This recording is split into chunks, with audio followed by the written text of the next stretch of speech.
आज की online class में हमारा जो प्रकरण रहने वाला है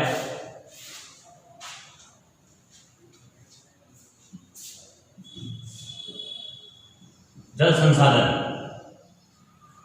तो कल के ऑनलाइन क्लास में हमने भूमि संसाधन के बारे में अध्ययन किया था। आज हम जल संसाधन के बारे में अध्ययन करेंगे।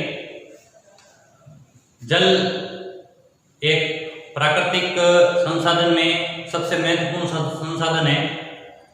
जल की यदि बात करें तो जल ही जीवन है। जल के बिना जीवन संभव नहीं हो पाता है, क्योंकि पृथ्वी पर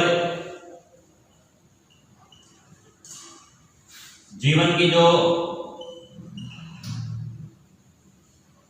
कल्पना हमने की है वो जल और वायु के कारण ही होती है। स्थल भाग तो सभी जगह सभी ग्रहों पर हमें उपलब्ध है, मगर अन्य ग्रहों पर जल और वायु नहीं है, इस कारण वहाँ जीवन नहीं है। तो जल एक महत्वपूर्ण प्राकृतिक संसाधन है जिसका उपयोग हम विभिन्न रूपों में करते हैं। यदि इसकी उपलब्धता तो इसकी हम बात करें तो ये हमें विभिन्न रूपों में हमें प्राप्त होता है।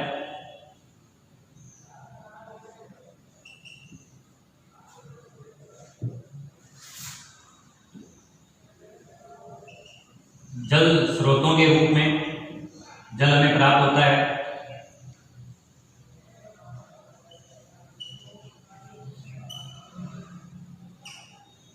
भूमिगत जल के रूप में हमें जल प्राप्त होता है।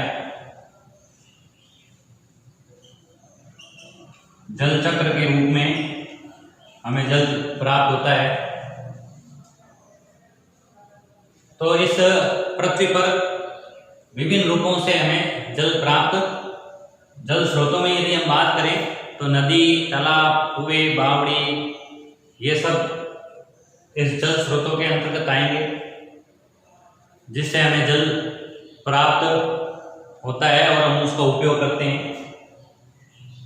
उसके बाद जल हमें भूमिगत रूप में, भूमिगत यानी कि भूमि के अंदर जो कठोर चट्टानें होती है, उन चट्टानों के बीच जो रिक्त स्थान होता है वहाँ जल जाकर के इकट्ठा हो जाता है। वर्षा का जल भूमि के अंदर उसका रिसाव होने के कारण से वहाँ जाकर इकट्ठा हो जाता है, जिसको भूमिगत जल या भौम जल भी कहते हैं।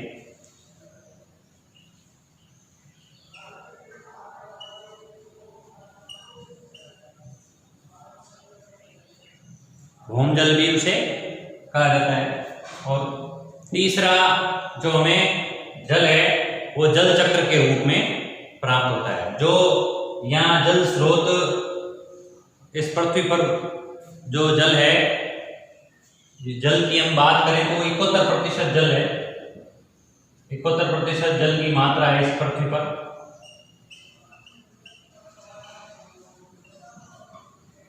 तो उसमें जल स्रोतों में जो जल मिलता है वो पुनः वर्षा जल चक्र के रूप में, वर्षा के रूप में हमें प्राप्त होता है। तो ये सूर्य के प्रकाश से जल है, जो इन जल स्रोतों का जल वाष्पीकरण होता है और बादलों का रूप लेता है और वर्षा होती है, और पुनः वो भूमि के माध्यम से विभिन्न क्षेत्रों के द्वारा होते हुए और जल स्रोतों में जाकर मिल जाता है, जिस प्रक्रिया को हम जल चक्र कहते हैं। तो उसके रूप में भी हमें जल प्राप्त होता है। तो ये जल इस पृथ्वी पर 71% है। उसमें से हम 71% में से 2.7% जल है जो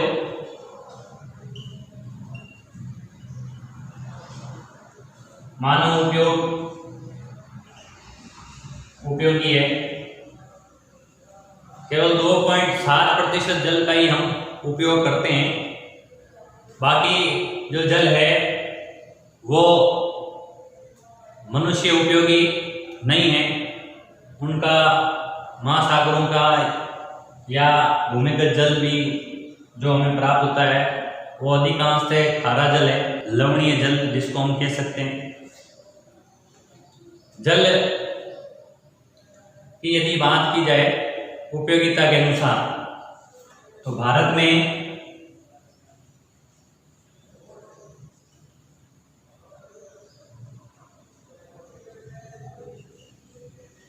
जल उपयोग प्रति व्यक्ति के अनुसार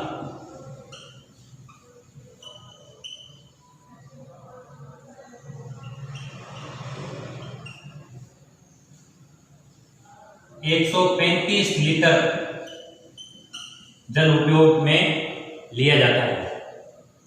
भारत के अंदर यदि एक व्यक्ति पर जल का उपयोग देखा जाए वो 135 लीटर है, जिसमें विभिन्न रूप हो सकते हैं।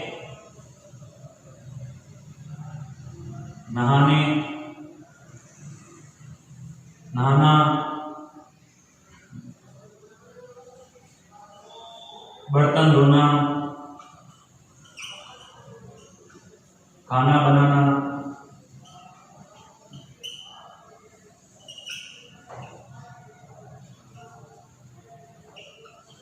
शौचालय के रूप में,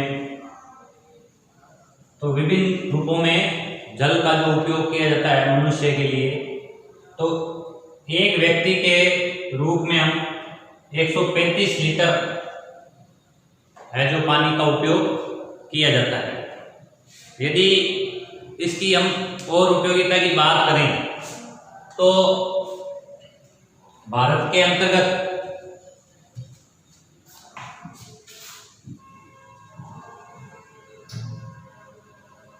वर्ष 1975 के अंदर जो इसका उपयोग, इसकी जो खपत होती थी, उपयोग में लिया जाता था, उसकी मात्रा जो थी 3850 घन किमी इसकी खपत की जाती थी। और इसी प्रकार 2000 में वर्ष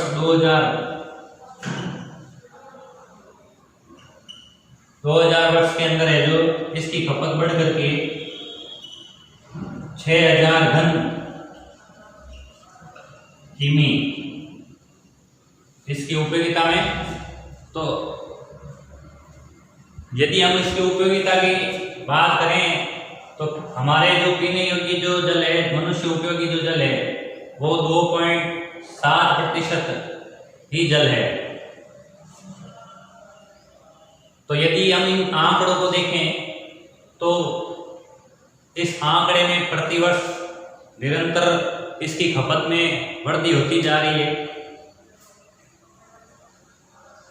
और जल जो हमारा है वो एक सीमित मात्रा नहीं है, जिसका हम विभिन्न रूपों से उसको उपलब्ध करके उसका हम उपयोग करते हैं। तो इससे हमें वर्तमान में बचाना भी जरूरी है।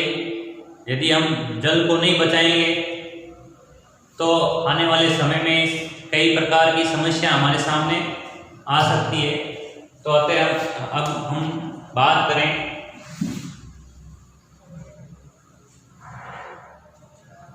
जल संरक्षण।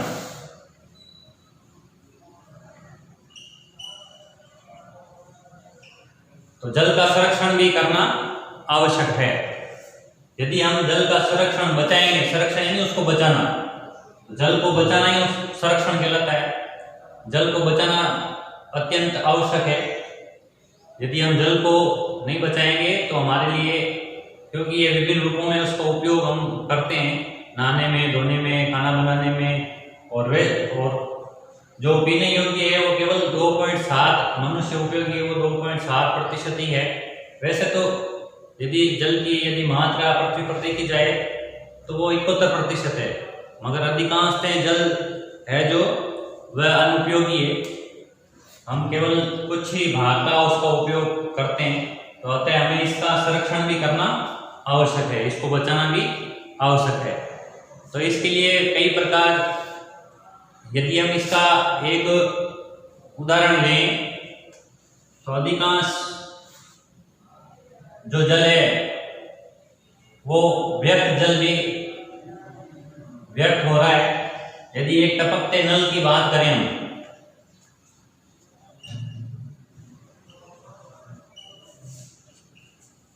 टपकते नल में 2000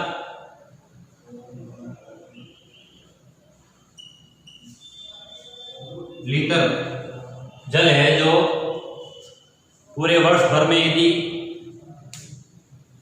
एक नल में से पूरे वर्ष की यदि बात की जाए, एक वर्ष में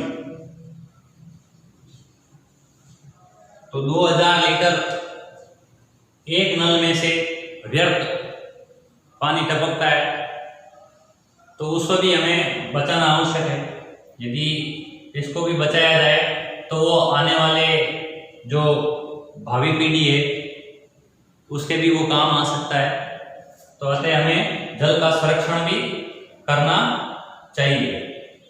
इसके लिए सरकार भी है, जो सरकार के द्वारा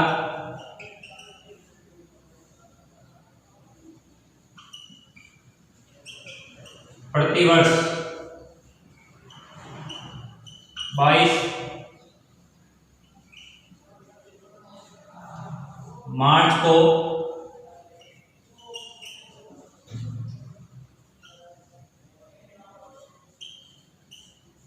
जल दिवस मनाया जाता है। तो जल संरक्षण के लिए हम विभिन्न प्रकार के तरीकों को अपना सकते हैं, जिसमें से यदि हम बात करें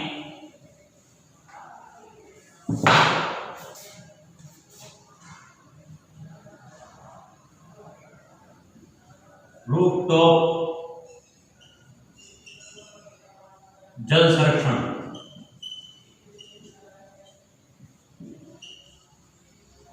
विधि, रूफटॉप जल संरक्षण विधि जिसके द्वारा इसमें वर्षा का जो जल है, रूफ यानी कि छत, टॉप यानी ऊपर की जो छत पर वर्षा का जो जल गिरता है, तो उसे हम अपने घरों में बने जो हौद है, हौद के अंदर उसको पाइप के माध्यम से उसके अंदर उतारा जाए, इकट्ठा किया जाता है, जिसे रूफटॉप जल संरक्षण विधि कहते हैं। इसके द्वारा हम जल को बचा सकते हैं, वर्षा के जल को भी बचाया जा सकता है। क्योंकि महासागरों का जो जल है वो खारा होता है और वर्षा द्वारा जो प्राप्त नदी तालाबों में, कुएं बावड़ी में जो जल प्राप्त होता है वो मीठा जल होता है, वर्षा का जल। तो इसे हमें बचाना आवश्यक है। इस प्रकार की और भी कई प्रकार हो सकते हैं जहाँ इसका उपयोग करते हैं, जैसे सिंचाई, खेतों के अंदर हम कृषि कार्य के अंदर है इसका उपयोग होता है। तो कृषि में विभिन्न तरीकों के माध्यम से, जैसे फुहारा पद्धति के रूप में बूंद बूंद सिंचाई जिसको हम कहते हैं, तो उसके द्वारा भी हम जल को बचाया जा सकता है। तो इसलिए हमें जल का संरक्षण भी करना आवश्यक है।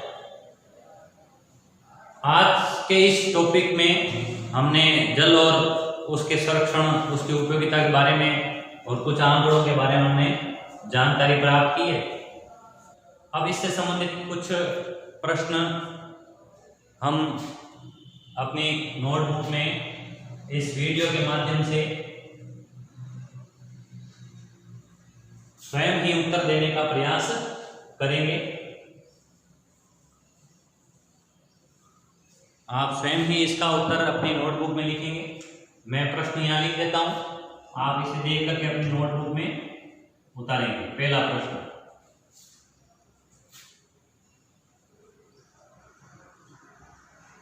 पृथ्वी पर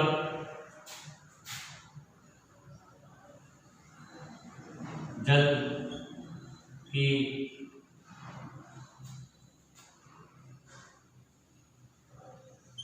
मात्रा कितने प्रतिशत है। दूसरा,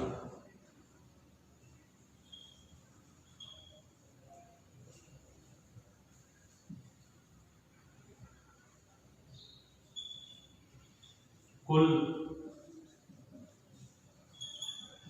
प्रतिशत में से कितना प्रतिशत जल मानव उपयोगी है।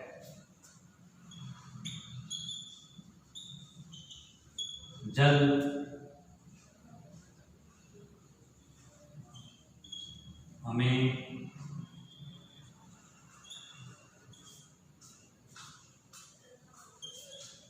किन रूपों में प्राप्त होता है। तो आज के लिए इतना ही। धन्यवाद।